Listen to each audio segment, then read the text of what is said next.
নমস্কার। পুরুলিয়া জেলার উপজাতি সম্প্রদায় অতি সহজ সরল প্রকৃতির সন্তান। রুখাসুখা অঞ্চলের ঘন আর পাহাড় ঘিরে গড়ে উঠেছিল উপজাতি সম্প্রদায়ের জীবন। এরা প্রকৃতির কোলে প্রতিদিন ছোট বড় সংগ্রামের মধ্যে তাদের আপনা আপনি তৈরি হয়েছিল অপরিমেয় সহনশীলতা। পাহাড়ের কোলে বনের মাঝে গান ও বাজনার মাধ্যমে জীবন বেশ স্বাভাবিক ছন্দে চলছিল।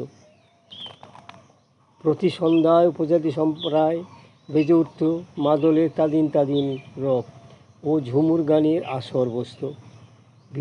আর বিভিন্ন ঋতুতে বিভিন্ন পরবের উপলক্ষে লোক সংস্কৃতির আসর জমে উঠত। পুরুলিয়া জেলা উপজাতি সম্প্রদায় লোক সংস্কৃতি নিয়েই ইউটিউবের সাহিত্যে নবদিগন্ত চ্যানেলে আজকের ভিডিওটি হলো উপজাতি লোক সংস্কৃতির প্রসারে পুরুলিয়া জেলা। গ্রন্থনায় রবীন্দ্র কুমার চক্রবর্তী।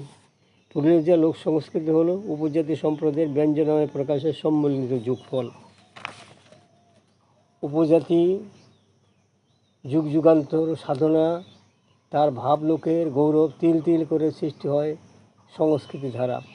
সমগ্র জাতির চিন্তাধারা কর্মধারার গৌরবের প্রতিচ্ছবি হলো তার সংস্কৃতি।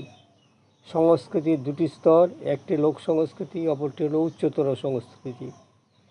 উভয় আঙ্গিনাতে মানব দেহ মনের ভূমিকা গুরুত্বপূর্ণ। দেহ বা কোনো একটি বাদ দিয়ে সংস্কৃতি আলোচনা অর্থহীন। যে সাংস্কৃতিক ভূমি যত বেশি পরিব্যাপ্ত তা তত বেশি লোকধর্মের প্রকাশক। এই লোকধর্ম বা লোকচরিত্র যখন সুসংহত রূপে আঞ্চলিক ধারণ করে তখন বৃহত্তর ভাষা ও সংস্কৃতির ভূমির মধ্যেই অনেক উপসাংস্কৃতিক অঞ্চলের সঙ্গে আমাদের পরিচয় ঘটে। এই আঞ্চলিকতা সাধারণত জনগোষ্ঠীর বিবর্তন এবং প্রাকৃতিক পরিবেশের উপর নির্ভরশীল। এই কারণে বাঙালির সংস্কৃতির উদ্ভব ঘটে। এই কারণে সমতল ভূমির সঙ্গে আরণ্যক বঙ্গভূমির সংস্কৃতিগত পরিলক্ষিত হয়। অবশ্য এক কথার অর্থ এই নয় যে অঞ্চল বিশেষ সংস্কৃতি স্থাবর হয়ে থাকে, বরং বলা চলে বিবর্তন ও পরিবর্তনের মধ্যে দিয়েই তার পুষ্টি অব্যাহত হয়। পুরুলিয়া জেলা ও সন্নিহিত অঞ্চলে জনবিন্যাসগত এবং ভাষা সাংস্কৃতিকগত এমন একটি আঞ্চলিকতা বর্তমান। আয়তনে পশ্চিমবঙ্গের পঞ্চম জেলা পুরুলিয়া। সম্পূর্ণ কৃষিনির্ভর এই জেলা খরা অজন্ময় জেলার অভিশাপ, দুঃখ দারিদ্রতার সঙ্গেই জেলার বৃহত্তম উপজাতি সম্প্রদায় একটা বিরাট অংশ মানুষ দিনাতিপাত করে অতি অভাব অনটনের মধ্যে। জীবিকা নির্বাহের জন্য কর্মস্থানে যাদের কোনো সুযোগ নেই।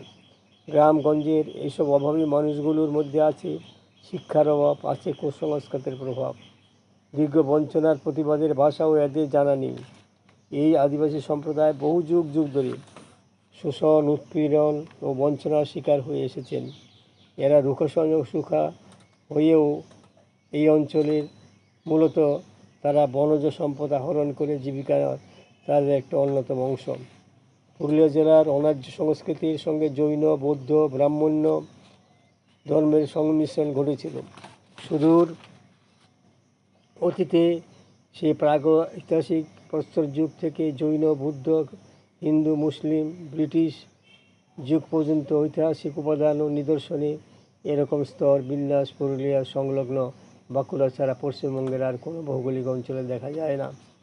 এই সীমান্ত বাংলার আসল ইতিহাস ছড়ানো আছে গিরি বনভূমির চূড়ার প্রবাদে, লোককথায়, নৃত্যে ও লোক সংস্কৃতিতে, পূজা পার্বণে এবং জীবনচর্চার বিভিন্ন বিশ্বাসী অঞ্চলের সাংস্কৃতিক পটভূমিকায় অনার্যভাষী জনগোষ্ঠী স্বতঃস্ফূর্ত তাকেই অস্পষ্ট নয়।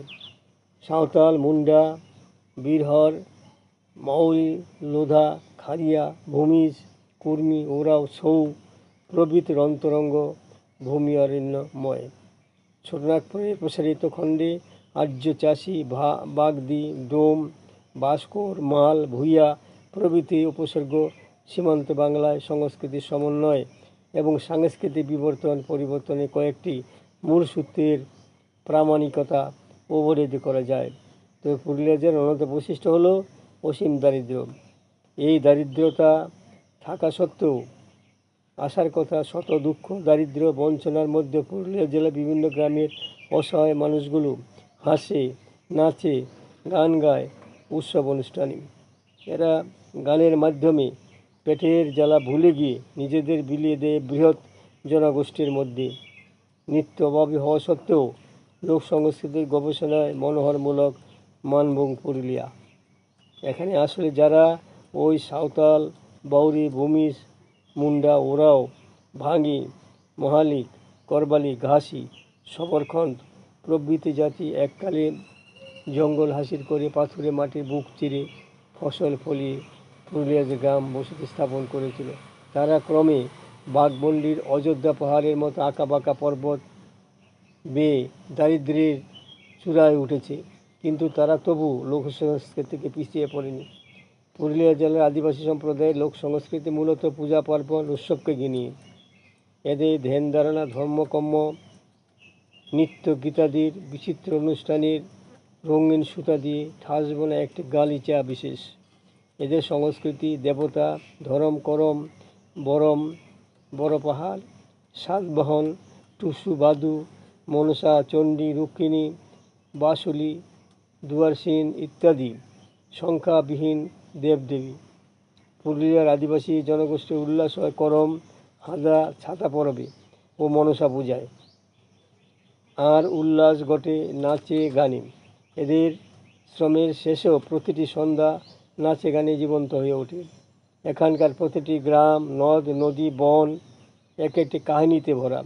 এখানে ডাক, নাগা, ধুমকা, ঝাঁঝর, শিঙা, বাঁশি, মদনবেড়ি ও মাদলের বলে যেন মেঘগর্জন।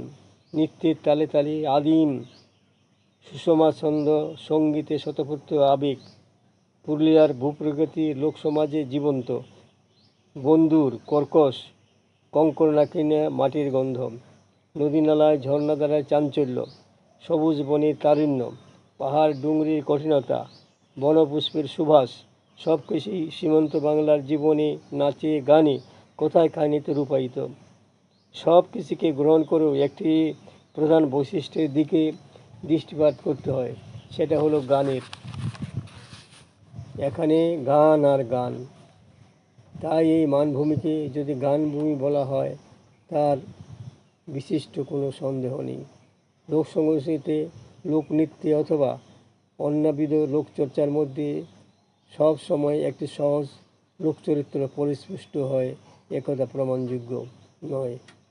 গোষ্ঠী চেতনা যেখানে ব্যক্তি চেতনায় পর্যবিত হয়নি, একমাত্র সেখানেই সঙ্গীত বা নৃত্যকলায় স্পষ্ট।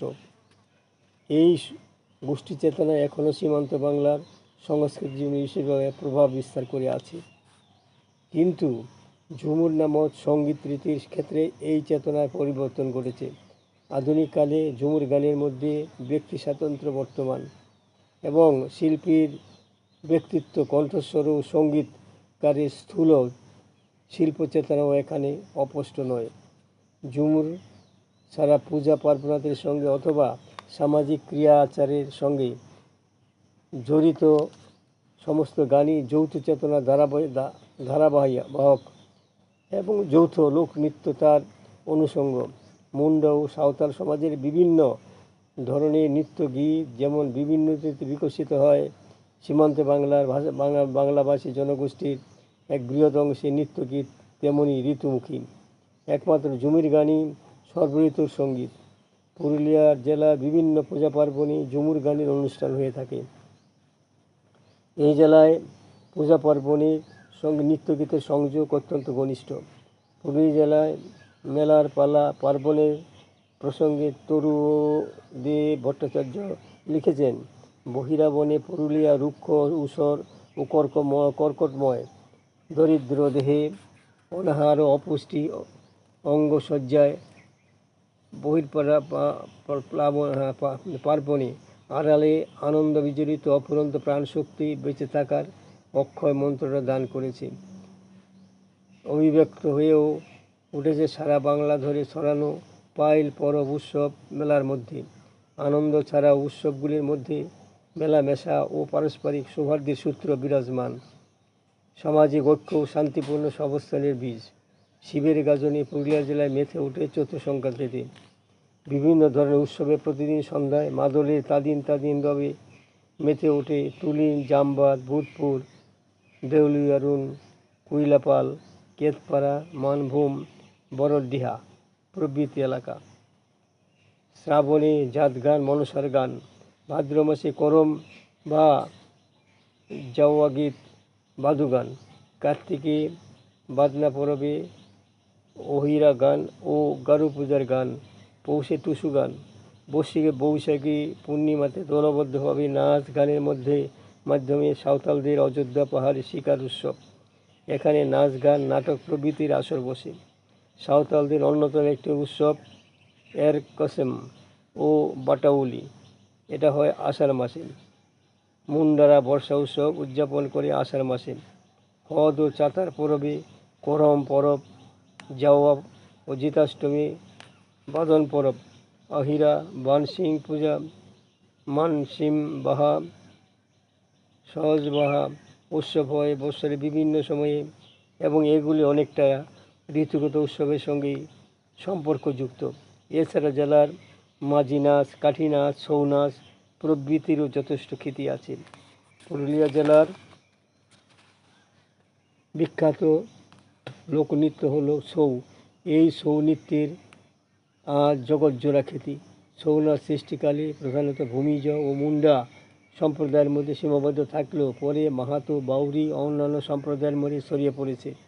এখন রাজ্যের জনপ্রিয় নাচ হলো ছৌ। পুরুলিয়া জেলার ছৌ নাচের বিখ্যাত দল আছে বাঘমুন্ডি জেলার বান্দোয়ান, জালদা, আরসা থানা অঞ্চলে।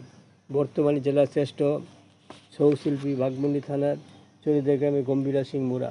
এছাড়াও আছে পীতাম্বর সিং, দুঃখু মাহাতো, রবি মাহাতো প্রমুখ। ছৌ নৃত্যের প্রথমে ঝুমুর গানের মাধ্যমে একবার করে পালার বিষয়বস্তু বুঝিয়ে দেয়। প্রায় সঙ্গে সঙ্গেই ঢোল, ধামসা, বিকট আওয়াজ সে সুর ঢেকে যায়। দর্শকরা মাটিতে বসে কিংবা দাঁড়িয়ে নাচটি উপভোগ করেন। একটি পালা ধরে নাচটি পরিবেশিত হয়।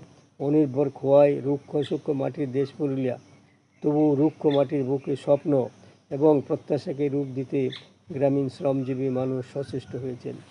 আমার বন্ধুগণ, আমার এই ভিডিওখানি এখানে শেষ হলো। যদি আপনাদের মনোনীত হয় শেয়ার, লাইক এবং সাবস্ক্রাইব করতে ভুলবেন না। যেন সুস্বাগতম।